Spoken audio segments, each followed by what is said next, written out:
할렐루야. 조계사에 아무리 가봐도 인생의 문제 해결할 수 없습니다. 홍합사 가도 안 되고 백합사 가도 안 되고 교회 오면 됩니다. 오늘 여진자매하고 은진자매가 안 와서 찬양이 좀 힘들겠다 싶었는데 우리 한나자매가 들어와서 그런가 아주 전혀 작아지지 아니하고 큰 소리로 참 아름다운 찬양을 해주셨습니다. 너무너무 감사하고 참 우리 너무너무 좋습니다. 바깥에서 들으면 찬양 소리가요 굉장히 커요.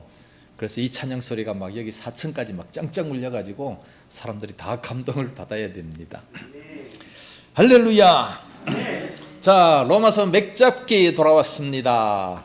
자, 로마서는 십자가로 시작을 합니다. 믿음으로 말미암아 구원을 받았다. 그래서 십자가로 시작을 해서 1장부터 11장까지는 십자가입니다. 자, 믿음으로 의롭다 하심을 받은 자들이 어떻게 살아가야 되느냐 12장부터 16장까지 말씀하고 있습니다. 1, 2, 3장은 씬, 죄에 대해서 말씀하고 있습니다. 1장은 이방인들의 죄, 이방인들의 죄는 예수 안 믿는 죄, 그리고 성적인 죄를 가장 크게 두드러지게 말씀하셨습니다. 2장에서는 유대인 죄, 유대인들은 교만과 외식죄입니다. 3장에서는 전인류죄, 이유전, 그렇게 전인류죄입니다. 이방인들도 죄인, 유대인들도 죄인, 전 인류 모든 사람들이 다 죄인이기 때문에 그러므로 누가 필요하다?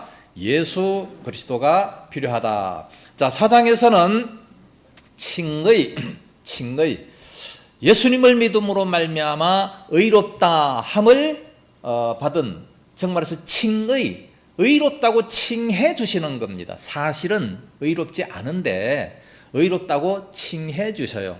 예수 믿으면 우리가 하나님의 아들이 되는데 실제적인 하나님의 아들이 아니라 양자 아들이 된다 말씀하고 있습니다. 자, 그것을 아브라함을 통해서 의인이라고 그렇게 말씀해 주시고, 제5장에서는 칭의 결과, 우리가 칭의 의로워졌으면 어떻게 되느냐, 하나님과 화목하게 됐다라고 말씀하고 있습니다. 자, 그러면 이제 우리가 하나님의 자녀가 됐고 의로워지고 하나님과 가까워졌으면 그 다음에 6, 7, 8장은 십자가가 점점 세워지고 있죠. 그러므로 성화에 대해서 말씀하고 있습니다. 믿음이 자라나야 된다는 것이죠. 자, 성화 원리가 뭡니까? 6장에서 성화 원리, 죄에 대해서는 죽고 의에 대해서는 산자로 여길지어다. 여겨야 되는 거. 그대로 여기고 죄에 대해서 자꾸만 죽어져야, 그래야 믿음이 자라지. 예수 믿어도 똑같이 죄 지으면 절대 믿음 안 자랍니다.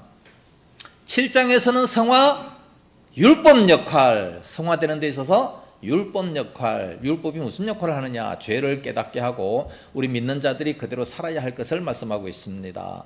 8장에서는 성령 역할, 성령은 어떤 역할을 하느냐, 우리가 예수 믿게 하고 이제 믿음이 자라게 하는데 여러 가지 5가지로 쭉 말씀해 주고 있습니다. 자, 그 다음에 9, 10, 11장 이스라엘은 어떻게 되느냐, 이스라엘 민족의 과거, 현재, 미래를 말씀하고 있습니다. 이스라엘의 과거는 선택받았다. 선택받았다는 것이 이게 엄청난 축복입니다.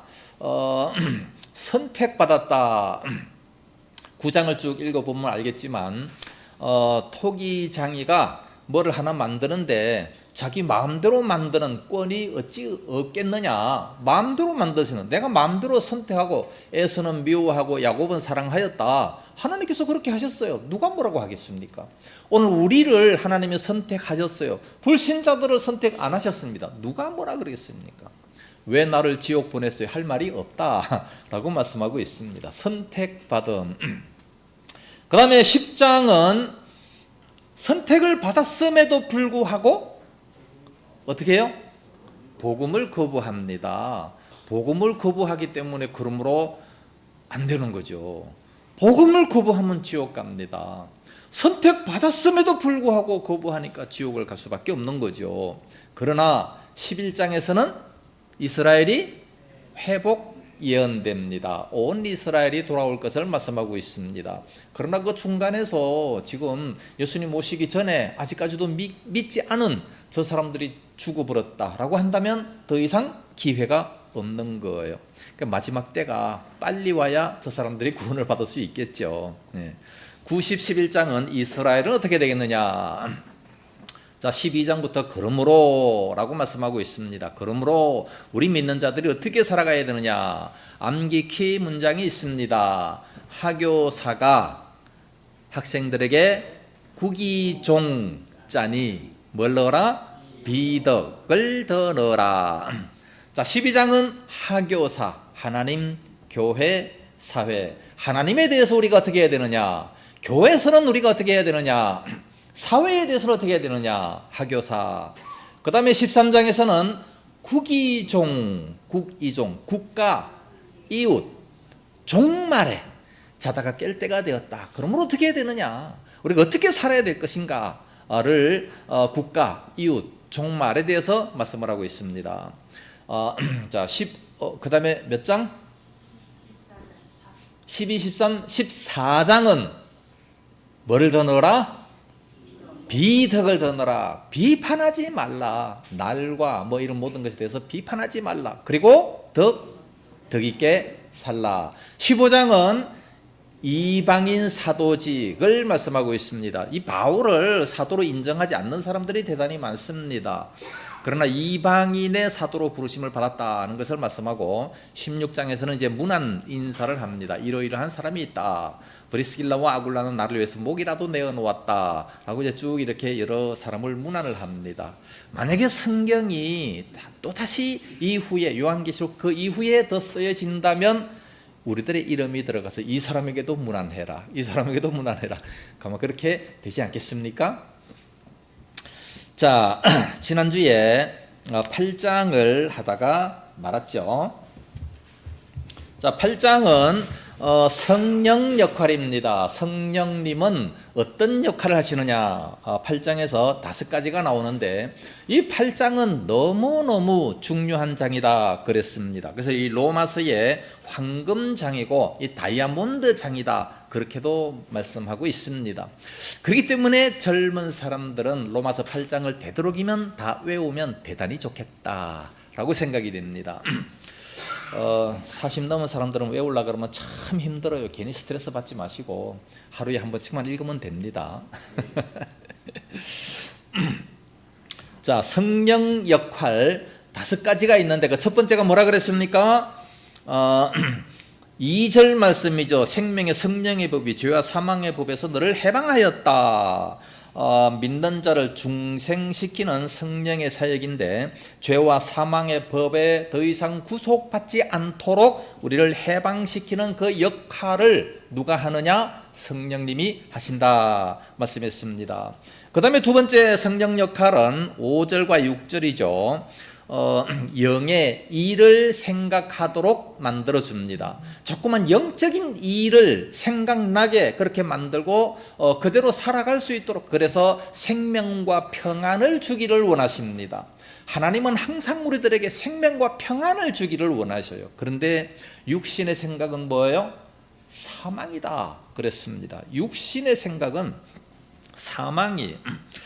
육신을 따르는 자는 육신의 일을 자꾸만 생각하기 때문에 결국은 사망이 찾아오지만, 그러나 영의 일을 생각하는 자, 누가 생각하도록 만들어주시느냐? 성령님이 생각하도록 자꾸 만들어주시고 영을 따르도록 그렇게 우리가 따라가게 되면 어떻게 돼요? 생명을 주시고 평안을 주시고 진정한 만족을 주시고 여호와는 나의 목자시니 내가 부족함이 없으리로다, 이런 고백을 하게 된다는 거지요. 뭐 물질 많고 적고 그거에 상관없어요. 그거 상관없이 그렇게 된다는 겁니다. 성령께서 그렇게 하신다는 것이고, 그 다음에 세 번째로 성령 역할 세 번째, 어디라 그랬죠? 13절 말씀에 너희가 육신대로 살면 반드시 죽을 것이로되 영으로서 몸의 행실을 죽이면 살리니. 영으로서, 영이 뭐예요? 성령으로서 몸의 행실을 죽이면 산다. 이건 6장에서도 말씀을 했어요. 자꾸만 이 죄에 대해서는 죽은 자로 여겨야 되는 겁니다. 죽어 있는 것이 자꾸만 살아나가지고 막 욕심 부리고 막 혈기 부리고 그러면 안 된다는 거죠. 그건 자꾸만 죽여버려야 돼요. 죄에 대해서는 자꾸만 죽도록 영으로서 몸의 행실을 죽이면 산다 그랬습니다. 그래서 우리는 성령으로 몸의 행실을 자꾸만 죽여야 돼요. 사도 바울은 나는 날마다 죽노라 그랬어요. 7장 맨 끝에서 보면 바울도 막 괴로워가지고 뭐라고 했습니까? 죄의 법으로 나를 사로잡아 오는 것을 보는도다. 오호라 나는 공고한 사람이로다. 이 정도까지 말을 했는데 이게 그러니까 이 죄의 법을 따라갈 때는 공고한 사람이 될 수밖에 없어요. 그러나 성령이 내 몸을 지배하면 이 모든 것들을 다 이길 수가 있다는 것을 말씀하고 있습니다. 자, 그래서 중요한 것이 뭐냐? 오전 설교에도 몇 번 강조를 했습니다. 하나님의 영으로 인도함을 받아야 되는데 14절에 그랬잖아요. 무릇 하나님의 영으로 인도함을 받는 사람은 곧 하나님의 아들이라. 하나님의 아들이기 때문에 그러므로 아빠, 아버지라 하나님을 그렇게 부릅니다. 아빠, 아빠라고 부르면 참 친근하고 좋죠. 이 아빠라는 단어가 이 한국 단어인 것 같아요. 북한에서는요, 한국 문화를 접하면 죽이잖아요, 지금. 그래서 이 자기야 그러면 잡아서 죽인대요. 그리고 아빠 그런 것도 잡아 죽인대요. 나 깜짝 놀랐어요. 이 아빠, 아니 아빠를 아빠라 그러지 뭐라고 합니까? 아버님 동무 그래야 괜찮은 것이고 아빠 그러면 안 된대. 야, 참 내 문화가 왜 그런지 모르겠어요. 참 한국 닮지 말라 그 얘기겠죠. 여기서 중요한 것이 뭐냐? 하나님의 영으로 인도함을 받아야 된다는 거예요. 자, 그럼 하나님의 영으로 인도함을 받으려면 어떻게 해야 되느냐? 이걸 가지고 자, 정말로 우리가 말씀대로 살고 싶어요. 영으로 인도함을 받고 싶어요. 그런데 또 월화수목금토 살다 보니까 그게 내 마음대로 잘 안 돼요. 교회 오면 되는 것 같은데 6일 동안은 잘 안 돼요. 왜 그렇습니까? 어떻게 하면 됩니까? 예? 어떻게 하면 돼요? 오전에도 말씀드렸지만 성령의 충만함 받으면 됩니다. 네? 이게 성경에 여러 군데가 나타나요. 성령이 충만하면 성령님께서 이끄시는 대로 갈 수밖에 없는 거 아니겠어요? 이걸 에스겔서 47장에서도 몇 번 말씀했고, 물이 발목까지 오고 무릎까지 오고 허리까지 오고 헤엄할 물이더라. 헤엄할 물이면 절대로 내 맘대로 못하는 겁니다. 그러므로 성령의 충만함이 뭐냐? 성령의 충만함이 뭡니까? 조 목사님이 난 여기에 대해서 나하고 조금 다른 사상을 가지고 있는가 싶어가지고 조금 의심을 하고 좀 불안해했는데 똑같은 말을 하더라고요. 왜냐하면 성령의 충만함하고 성령 받는다 하고 이 다른 말이잖아요. 성령 세례하고 이게 다른 말이잖아요. 다른 말이면 이건 도대체 뭐냐? 충만은 뭐고 세례는 뭐고 그냥 기본 성령은 뭐냐? 지난주에 말씀을 드렸잖아요. 우리 총신에서 이게 바뀌었어요. 총신에서 제가 졸업하고 난 후에 나온 다음에 바뀌었는데 독일 신학한 이상한 조직 신학 교수가 와가지고 예수 믿으면 그것이 곧 성령 충만이다 이렇게 지금 다 가르치고 있어요. 지금 다 그렇게 얘기합니다. 예수 믿는 것이 성령 충만이다. 왜 그렇게 얘기합니까? 사도행전 2장 37절 38절 말씀은 누구든지 회개하고 주 예수 그리스도를 믿으라 그리하면 성령을 선물로 받으리니 그랬는데 그때 받는 성령이 성령의 충만이다 라고 성령의 세례다 그렇게 얘기를 합니다. 그러니까 예수 믿는 것이고 성령의 충만이다 다 그렇게 얘기를 해요. 그러면 성령 충만 받으면 이건 다 죄를 이겨야 되고 정말로 거의 완벽한 그리스도인으로 살아가야 되고 막 완전히 성화된 그런 삶을 살아가야 되는데 안 그러잖아요. 예수님을 고백했음에도 불구하고 말만 그렇게 하고 전혀 그렇게 안 살아가요. 베드로가 언제 고백했다고요? 주는 그리스도시요 살아계신 하나님의 아들이시니이다. 언제 고백했어요?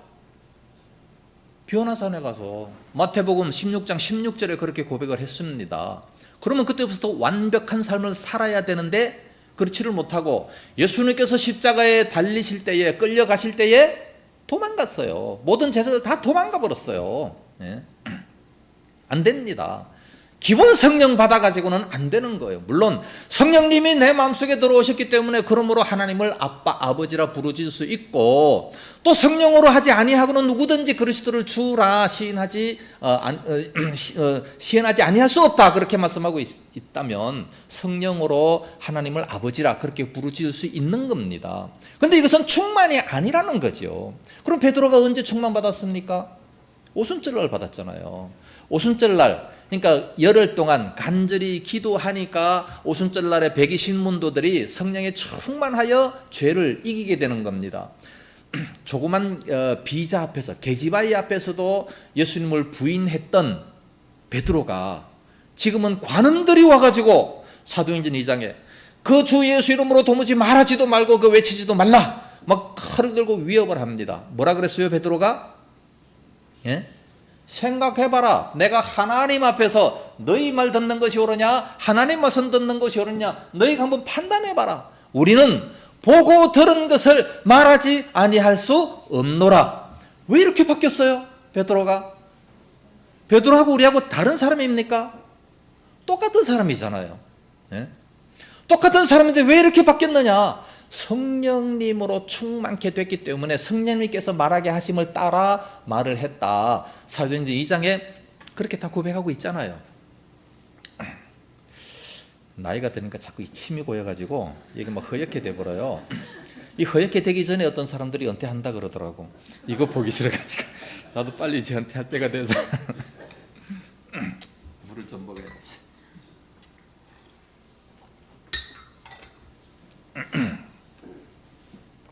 이러고 나면 또 이게 까먹어요. 내가 무슨 말을 해야 될까? 성령 충만인데 뭔 얘기하다가 지금 예, 충만함 받아야 됩니다. 우리가 성령 충만 받아야 그래야 죄를 이길 수가 있어요. 너희가 육신대로 살면 반드시 죽을 것이로되 말씀했어요. 이런 말씀 우리가 중요하게 생각해야 됩니다.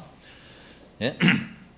성경은 거짓말이 없고 반드시 이대로 이루어진다고 1.1핵도 없어지지 아니하고 반드시 다 이루어진다 그랬어요. 그렇다면 여기에 반드시 죽는다는 것이 무슨 말씀입니까? 지옥 간다는 얘기 아니겠어요? 예? 육신대로 살면 반드시 지옥 간다는 얘기입니다. 우리가 예수 믿는다 말은 했지만 그러나 육신대로 살면 반드시 지옥 가. 이걸 야고보서에서 정확히 기록해주고 있습니다. 야고보서에서 믿음으로 구원받냐 아니면은 행함으로 구원받냐 막 둘이 싸우다가 믿음은 행함과 함께 일을 하고 행함으로 말미암아 그 믿음이 온전하게 됐다 그렇게 말씀합니다. 그러니까 믿음으로만 아니다라고 야고보서에 또 기록하고 있어요. 그러니까 말로만 그러지 말고 행함을 보이라 그 말이에요. 마치 우리가 십자가 강도처럼 그렇게 죽었으면 참 좋겠다라고 말은 하는데 그게 내 마음대로 안 되잖아요. 예? 그때 참 때마침 예수님께서 거기 계셨기 때문에 그런 말을 들을 수 있고 믿을 수가 있었지, 십자가의 강도가 마침 그 옆에 예수님 안 계셨더라면 어떡하겠어요? 지옥 가야지요. 어떡합니까? 자기 산대로 그대로 가야지. 그러니까 그런 거 바라보지 말고 우리의 믿음을 온전하게 세울 수 있도록 힘써야 됩니다. 그리고 우리가 믿고 난 다음에 이 말씀대로 살면 그만큼 하나님의 은혜가 임하고 하나님의 축복이 임하고 하늘나라의 상급이 임하게 됩니다. 그래서 부활장에 가면 고린도전서 15장 58절에 뭐라고 말씀하고 있습니까? 주의 일에는 결코, 그러니까 흔들리지 마라. 우리가 믿음에 흔들리지 마라. 왜? 주의 일에는 반드시 그 행한 대로 갚으시는 복이 따라오기 때문에 그렇다 말씀하고 있어요. 그래서 우리가 행한 대로 다 갚음을 받기 때문에 절대 손해가 될 수가 없다는 것을 말씀해 주고 있습니다. 그것이 지금 막 계속해서 로마서 8장에도 막 구구절절히 계속해서 나옵니다. 자, 17절에 보면 자녀이면 또한 상속자 곧 하나님의 상속자요 그리스도와 함께한 상속자니 우리가 그와 함께 영광을 받기 위하여 고난도 함께 받아야 할 것이니라. 대부분 생각하기를 하나님의 자녀가 되면 이제 뭐 만사 형통하고 뭐 길에 하나님의 대로가 활짝 열리고 고난은 하나도 없고 뭐 이런 것만 생각해요. 전혀 아닙니다. 초대교회 교인들 보세요. 예수 안 믿었으면 정말 편안하게 잘 살 수 있어요. 예수님 믿기 때문에 얼마나 많은 고난을 받습니까? 심지어 순교하는 사람들이 얼마나 많았어요. 그와 함께 영광을 받기 위하여 고난도 함께 받아야 할 것이니라. 오늘날 참 그렇게 기도 많이 하고 그렇게 열심히 믿는다고 하는 이상한 교단 있습니다. 예수님께서 모든 고난을 다 받으셨기 때문에 우리는 하나도 고난을 받을 필요가 없다라고 주장하면서 무조건 삼박자 축복, 영혼이 잘된 같이 범사가 잘 돼야 되고 건강해야 되고 만약에 잘 살지 못하고 만약에 건강하지 못하면 그건 바로 죄 때문이다 라고 정죄하는 이런 교단이 있어요. 얼마나 잘못됐습니까?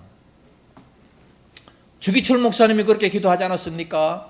내가 주님을 위하여 아무것도 하지 않는다면, 아무것도 한 일이 없다면 이 다음에 내가 주님 앞에 섰을 때 주님께서 말씀하실 겁니다. 나 너를 위해서 십자가의 고난을 받았는데 너는 나를 위해서 뭐 하고 왔느냐 물으신다면 나는 뭐라고 말을 할 수 있겠습니까? 그러니까 주님을 위해서 나도 이러이러한 고난을 받고 왔습니다 라고 말할 것이 있어야 될 거 아니겠습니까? 그러면서 우리가 주님을 위해서 고난 받자 하고 주기철 목사님도 그렇게 설교를 했어요. 주님을 위해서 고난을 받아야지요, 당연히. 근데 요즘 하도 뺀질이들이 많아가지고 그냥 하나도 고난을 안 받으려고 합니다. 초대교회는 순교까지 했는데 아니 청소 하나 못합니까? 식사 한 번 못합니까? 그건 얼마든지 우리가 기쁨으로 할 수 있죠. 그렇죠? 네. 자꾸 말이 딴 데로 나가는데 18절에 생각하건대, 이게 사도 바울의 생각입니다. 그러나 성경입니다. 현재의 고난은 장차 우리에게 나타날 영광과 비교할 수 없도다. 얼마나 큰 상급을 주시는지 비교할 것이 없다고까지 말씀하고 있습니다. 그렇기 때문에 기쁨으로 고난받을 수 있어요. 기쁨으로 봉사할 수 있습니다. 요즘에 교회에서 열심히 일하다가 시험 든 사람들이 상당히 많습니다. 그래서 교회 다니다가 시험 들어서 교회 그만둔 사람이 한국 교회에 몇 명? 1,000만 명이 넘어요.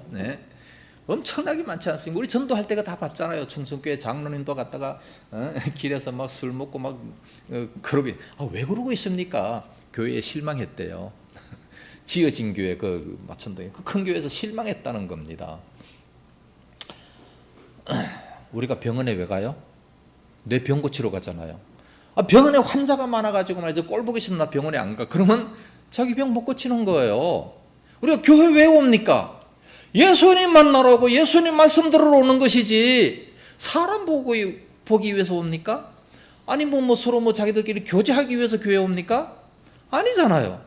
사람 보기 위해서 교회 온다면 그건 100% 낙심하고 돌아갑니다. 왜? 교회에는 죄인들만 모이기 때문에 그렇습니다. 교회는 다 죄인들이잖아요. 다 죄인인데 뭐. 그래서 예수 믿고 이제 의인이 되는 거죠. 사람 보기 위해서 사람을 따라서 믿으면 안 됩니다. 그런데 불신자들은 우리가 믿고 변화받는 이거를 보기를 원합니다. 그래서 우리는 정말 잘 살아줘야 돼요. 전도하기 위해서도 잘 살아줘야 됩니다. 그러나 현재의 고난은 장차 우리에게 나타날 영광과 비교할 수 없기 때문에 엄청나게 크기 때문에 그러므로 얼마든지 기쁨으로 고난받을 수 있습니다. 마태복음 5장 12절 말씀에서는 주님을 위하여 고난받으면 여러 가지 핍박받으면 어떻게 하라? 기뻐하고 즐거워하라. 왜? 하늘에서 너희의 상이 큼이라 말씀하셨고, 누가복음에서는 똑같은 말씀을 말씀하시는데 누가복음 6장 23절 말씀 보니까 기뻐하고 뛰놀라. 뛰놀래요. 뛰노는 게 보니까 춤추는 겁니다. 아니 주님을 위해서 내가 헌신하고 막 봉사를 하는데 막 누가 막 핍박하고 괴롭히고 막 그래서 뭐 교회 못 나오게 하고 뭐 그렇게 어려움을 주는 거예요. 마음속에 얼마나 괴롭습니까? 근데 이 교회만 교회가 없나 뭐 그러면서 팽하고 돌아서는 사람들이 많지만 그런 소리를 들을 때에는 그 자리에서 덩실덩실 춤을 춰야 됩니다. 예?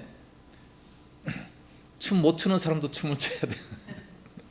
열심히 춤을 추면요. 왜 춤을 춰야 돼요? 상급이 너무나도 크기 비교할 것이 없을 정도로 엄청난 상급을 주신다고 말씀하고 있지 않습니까? 그렇기 때문에 우리 믿는 사람들은 항상 기뻐하면서 어떤 어려움을 당해도 기뻐하면서 신앙생활을 해야 되는 겁니다.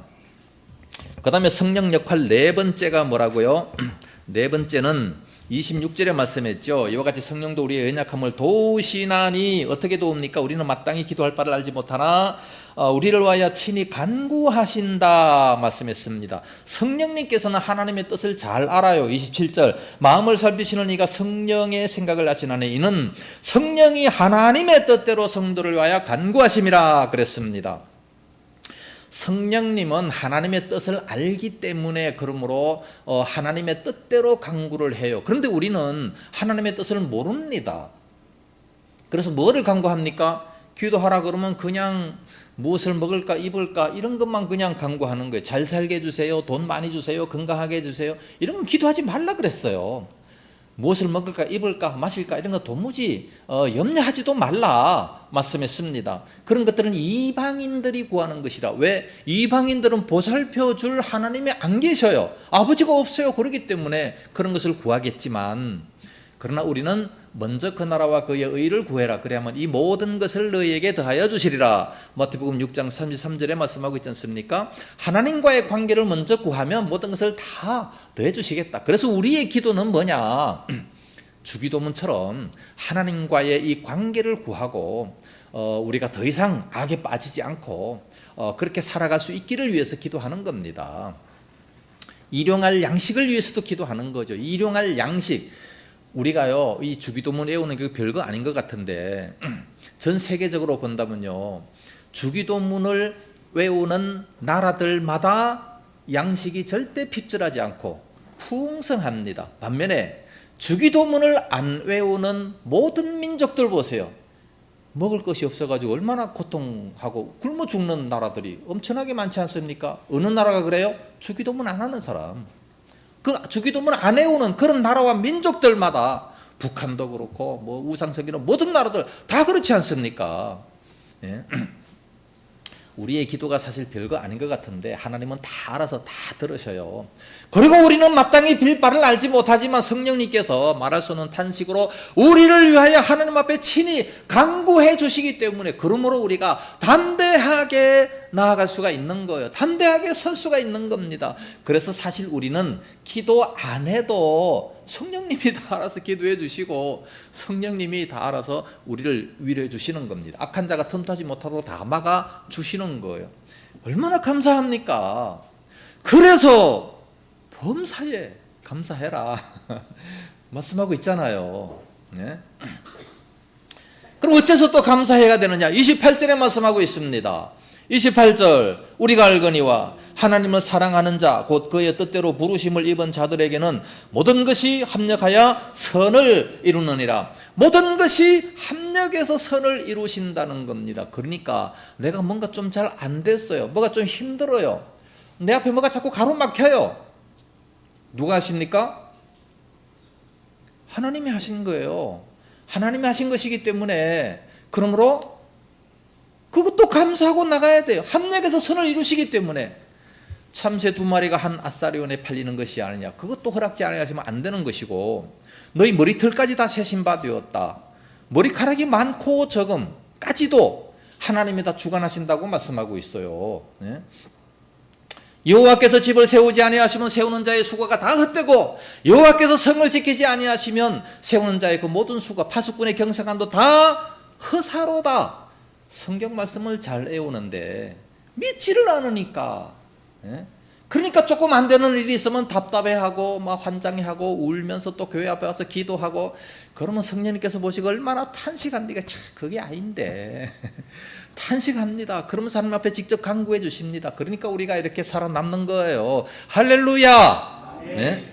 얼마나 감사합니까? 그래서 믿는다는 것이 이게 엄청난 기적이에요. 엄청난 축복입니다. 이런 사실을 우리가 깨닫지를 못해요. 자, 바울이 예수를 안 믿었으면 얼마나 편안하게 살았겠습니까? 가말리엘 문화에서 공부도 하고 뭐 율법의 박사에게다 뭐 정말로 편안하게 뭐 잘 먹고 잘 살았을 터인데, 예수 믿고 난 다음에 얼마나 어려운 고난이 찾아옵니까? 굉장한 고통이 찾아오죠. 그래서 나중에는 순교까지 하게 되는 모습을 봅니다. 바울이 얼마나 많은 고통을 당했습니까? 잘 모르죠.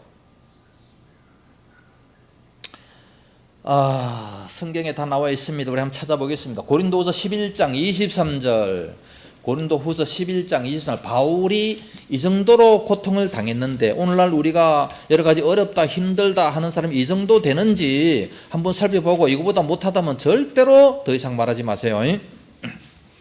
자, 고린도후서 11장 23절부터 27절까지 우리 다 같이 한 목소리를 읽겠습니다. 시작. 그들이 그리스도의 일꾼이냐 정신없는 말을 하거니와 나는 더욱 그러하도다. 내가 수고를 넘치도록 하고 옥에 갇히기도 더 많이 하고 매도 수없이 맞고 여러 번 죽을 뻔하였으니 유대인에게서 40에서 하나 감한 매를 5번 맞았으며 3번 퇴장으로 맞고 1번 돌로 맞고 3번 파선하고 일주야를 깊은 바다에서 지냈으며 여러 번 여행하면서 강의 위험과 강도의 위험과 동족의 위험과 이방인의 위험과 시내의 위험과 광야의 위험과 바다의 위험과 거짓 형제 중의 위협을 당하고 또 수고하며 애쓰고 여러 번 자지 못하고 줄이며 목마르고 여러 번 굶고 춥고 헐벗었노라. 야, 이 한번 보세요. 참 몇 번 죽을 뻔했습니까? 뭐 자지도 못하고 줄이고 목마르고 굶고 춥고 헐벗었다. 이거 완전히 거지도 아주 상거지죠. 예수님만 안 믿었으면 얼마든지 편안하게 살 수 있는데 예수 믿고 이런 고통을 당하는 거예요. 그렇다고 해서 그만둡니까? 예수 안 믿는 겁니까? 그렇지 않잖아요. 합력해서 선을 이루어 주시는 겁니다. 그래서 왜 나를 부르셨는지 부르심의 목적을 분명히 알고 바울은 그 길을 위해서 끝까지 가지 않습니까? 자, 구약에서 요셉이 12아들 중에 막내로서 형들에게 미움을 당합니다. 미움을 당해가지고 애굽으로 팔려가요. 종으로 팔려가요. 그 당시는 종이 노예잖아요. 노예로 팔려가요. 노예로 팔려가면 이 얼마나 불평해야 됩니까? 아니, 아버지 그 야곱 밑에서 이스라엘 밑에서 그렇게 편안하게 제일 행복하게 채색 옷을 입으면서 그렇게 살아갔는데 노예로 팔려가 가지고 거기서 온갖 고통을 당하면 인생 무상을 느끼고 자살을 해야 되는데, 그렇죠? 내가 왜 이런 고생을 당하냐? 자살을 하면 모든 누명이 다 벗겨질까? 요즘 사람들은 왜 그렇게 자살을 많이 하는지 모르겠어요. 이렇게 좋은 환경에서 내가 죽으면 그 누명이 벗겨질까 해서 유서를 쓰고 자살을 합니다. 아니, 그러면은 살면서 그걸 누명을 벗겨야지. 죽고 난 다음에 벗어지면 무슨 소용이 있습니까? 왜 그런 바보 같은 짓을 하고 있어요? 예? 죽고 난 다음에 모든 누명이 다 벗겨져. 그럼 뭔 소용이 있어 자기한테? 예? 참, 나한테 와서 상담이나 좀 하고 죽던가. 절대 자살은 꿈에도 생각하지 마시고 자살을 거꾸로 하면 살자. 힘차게 살자. 네, 살아야 됩니다. 요셉은 절대로 죽자고 하지 않고 그런 어려움과 모함 속에서도 내가 하나님 앞에서 어떻게 범죄할 수 있으리요? 득죄할 수 있으리요? 하나님 앞에서 절대 범죄하지 아니하고 그런 환경 속에서도 철저하게 하나님 앞에서 살아갔던 그런 모습을 봅니다. 그 미래를 알아서 그랬을까요? 내가 앞으로 애굽의 총리 대신이 된다는 것을 알고서 그렇게 했습니까? 전혀 몰랐잖아요. 아니, 인간이 어떻게 그걸 알 수 있어요?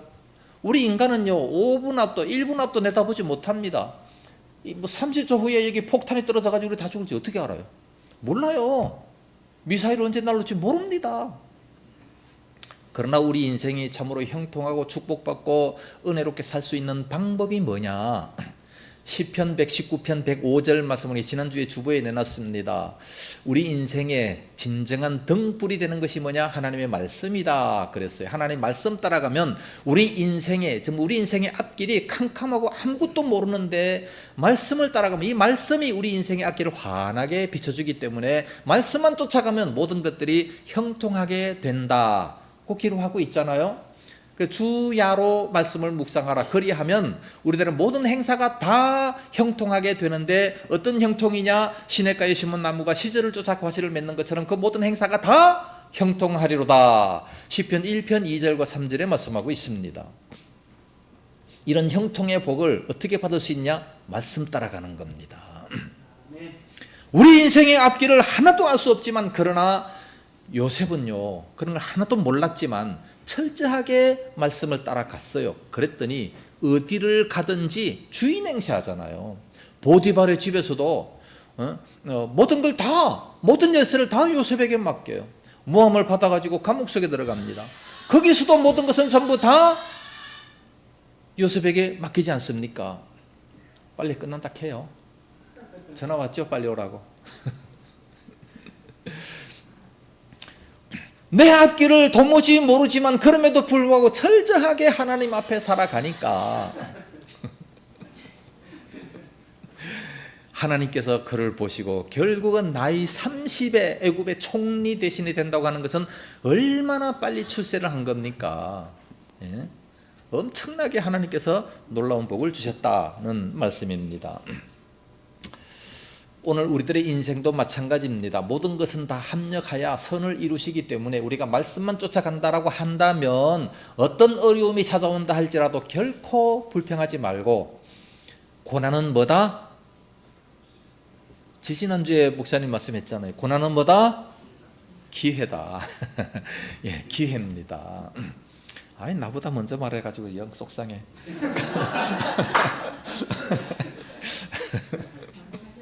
고난은 기회입니다. 예.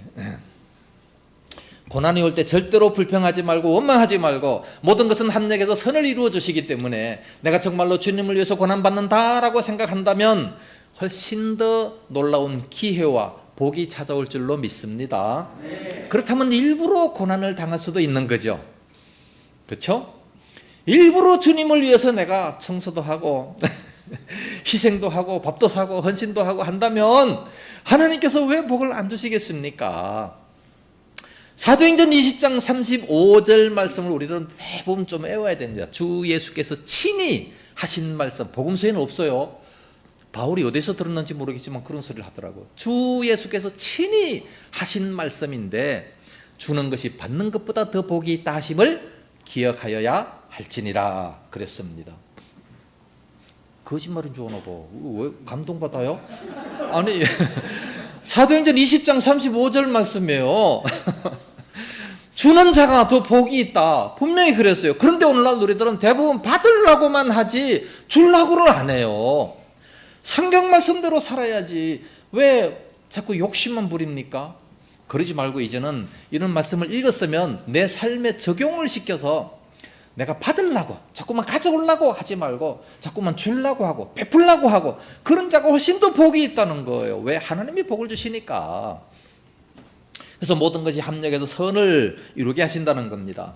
자, 29절에서부터 30절 말씀까지 보면 이것도 상당히 중요한 말씀인데 이게 구원의 순서입니다. 구원의 순서. 하나님이 미리 아신 자들을 또한 그 아들의 형상을 본받게 하기 위하여 미리 정하셨으니 이는 그로 많은 형제 중에서 맏아들이 되게 하려 하십니다.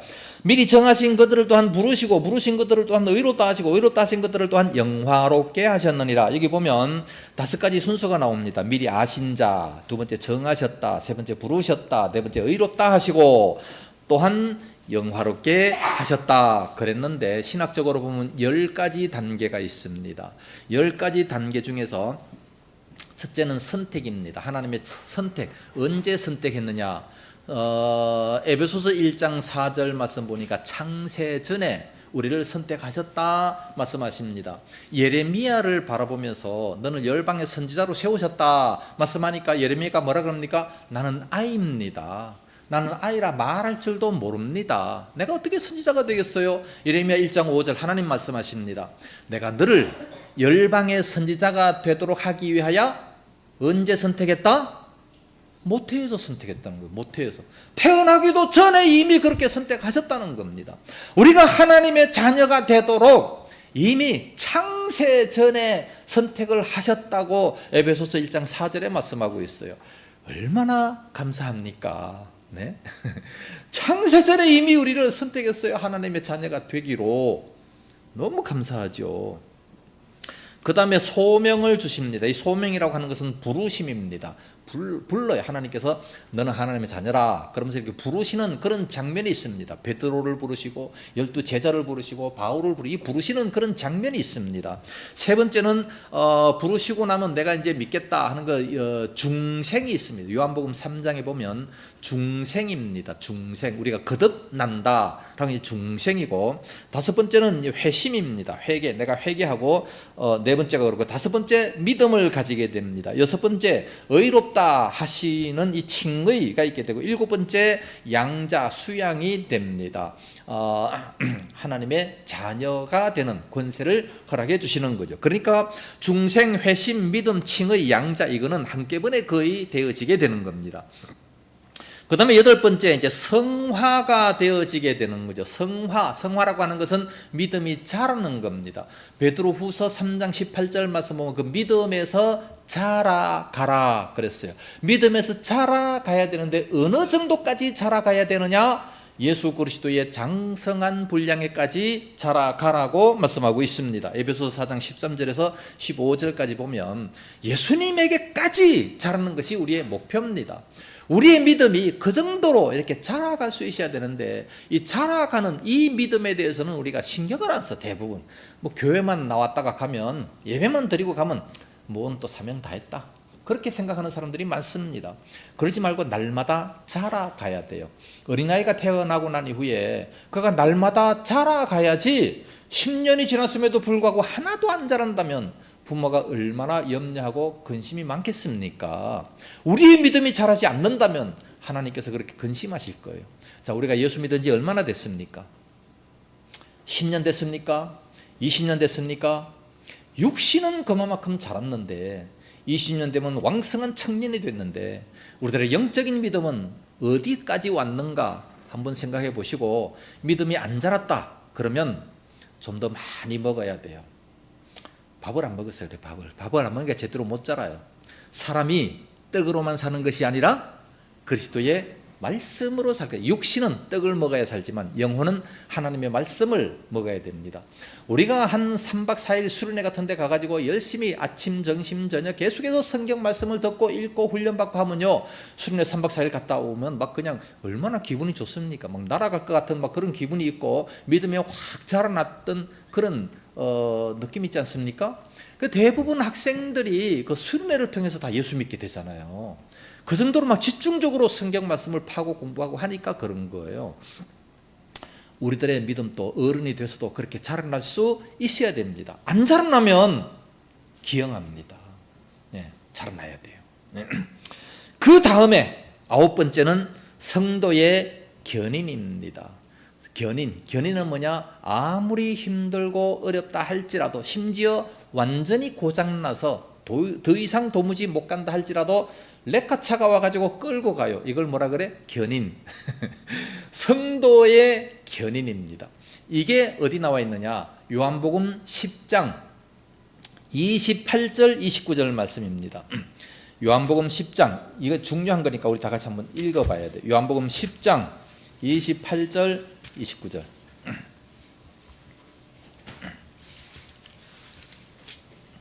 우리가 한번 구원받으면요, 영원히 구원받는데 하나님께서 우리의 손을 딱 붙잡고 끌고 가십니다.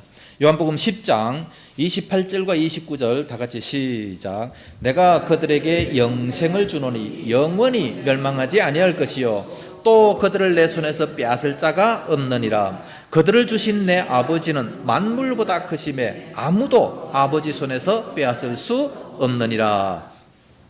여기 보면 내가 누굽니까? 예수님이죠. 예수님께서 지금 우리들에게 영생을 주는데 영원히 멸망하지 않는데요. 왜 영원히 멸망하지 않느냐? 그 이유가 내 손에서 빼앗을 자가 없다. 예수님께서 우리를 꽉 붙잡고 끌고 가셔요. 꽉 붙잡고 끌고 가시기 때문에 예수님이 붙잡았는데 누가 빼앗을 수 있겠느냐? 그뿐만 아니라 또 하나님이 또 붙잡습니다. 29절에 그들을 주신 내 아버지는 만물보다 크심에, 만물보다 크신 그 하나님께서 그 아버지의 손에서 빼앗을 수 없는, 아버지께서도 우리의 손을 꽉 붙잡고 가셔요. 양쪽 팔에, 그러니까 예수님, 하나님 양쪽 팔을 꽉 붙잡고 가시기 때문에 누가 빼앗을 수 있겠습니까?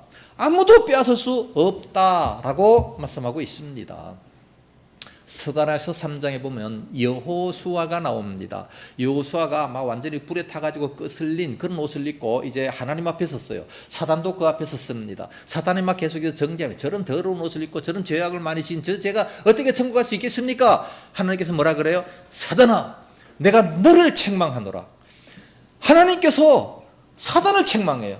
죄를 지은 그 여호수아를 책망하는 게 아니라 사단을 책망합니다. 하나님께서 꽉 붙잡고 계신 그 여호수아를 절대로 빼앗아가지 못하도록 만드신 거죠.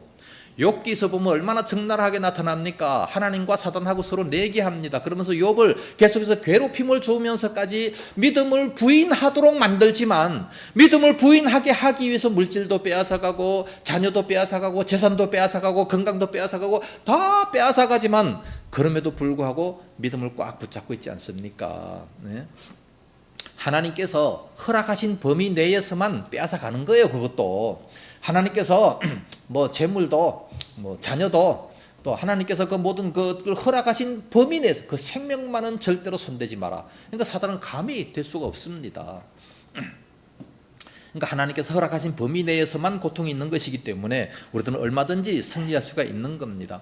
성도의 견인, 하나님이 딱 우리를 붙잡고 가시기 때문에 우리는 절대로 세상에 나갈 수가 없고 이 사단이 우리를 빼앗아갈 수가 없다는 것을 31절에서 39절까지 막 이제 막 적나라하게 막 이렇게 쭉 말씀합니다. 이거 한번 쭉 읽어만 내려가도 참으로 은혜가 될 겁니다. 마지막 10번째, 영화롭게 하셨느니라. 이 영화의 단계는요, 우리가 죽고 난 이후에 영화롭게 됩니다. 빌립보서 3장 21절 말씀은 예수님께서 부활하셔서 영화롭게 된 것처럼 마치 우리도 그와 똑같이 그렇게 된다고 말씀하고 있습니다. 이때는 우리가 완전히 이제 변화가 돼가지고 고린도전서 15장 부활장에 보면 어떻게 우리가 변화되느냐라는 것을 많이 이렇게 정확하게 말씀하고 있습니다. 마치 초능력을 가진 것처럼 예수님께서는 부활하시고 난 이후에 그렇게 흰 옷을 입고 문이 닫혔음에도 불구하고 들어오셔요. 이 초능력자입니다. 마음만 먹으면 언제든지 다 갈 수 있어요. 뭐 그때 뭐 로켓가 필요하냐, 뭐 비행기가 필요하냐, 그런 거 아니에요, 절대로. 그냥 마음 먹으면 초능력적으로 그렇게 갈 수 있는 그런 몸이, 불사신의 몸이 되는 겁니다, 우리가. 또 뭐 먹을 수도 있고 안 먹어도 아무 상관도 없고. 요한계시록 21장 22장에 보면 강 양쪽 가우로 그 생명나무가 있고 여러 가지 12가지 과실이 있습니다. 이거 얼마든지 따먹어요. 아무리 많이 먹어도 배도 부르지도 않고 얼마든지 맛있게 먹을 수도 있고 항상 건강하고. 우리가 또 어떻게 부활이 되느냐, 부활절날 얘기해야 되는데 지금 시간이 너무 많이 갔습니다. 가장 아름다운, 그 인생에 있어서 가장 아름답고 가장 좋은 그런 몸매로 아마 부활이 되게 될 겁니다. 그 영화롭게 하셨느니라. 이때는 바로 완전히 영화로운 그런 몸이 되게 되는, 그때는 우리를 아무리 이렇게 뭐 쳐도 더 이상 이게 아프지도 아니하고 그런 몸으로 변화가 되게 될 겁니다. 자, 31절부터는 그렇기 때문에 이 일에 대하여 우리가 무슨 말을 하리요? 만일 하나님이 우리를 위하시면 누가 우리를 대적하리요? 누가 우리를 대적하겠습니까? 하나님이 하나님의 자녀된 우리들을 이렇게 선택하시고 이렇게 보호를 해주시는데 어떤 마귀 사단이 감히 우리를 빼앗아갈 수 있느냐? 못한다는 거지요. 그 노래를 이제 39절까지 쭉 말씀하고 있습니다. 요것도 한번 집에 가셔서 다 읽어오시고 다음 주에 이제 9장부터 하도록 하겠습니다. 9, 10, 11장 이건 이제 쉬우니까 이건 막 빨리 나가도록 그렇게 해서 로마서 빨리 끝내고 또 다른 책을 해야 되겠습니다. 질문 있으면 하세요.